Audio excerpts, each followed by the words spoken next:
Сейчас здесь. И сегодня она очень подробная и легкая.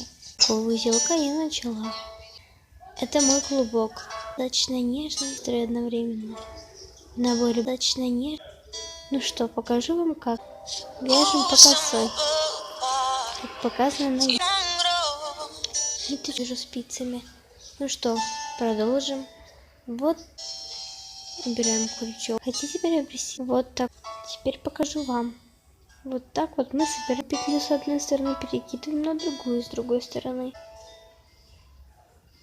И желательно, мне так удобнее. Но я придумала свой дизайн шарфик.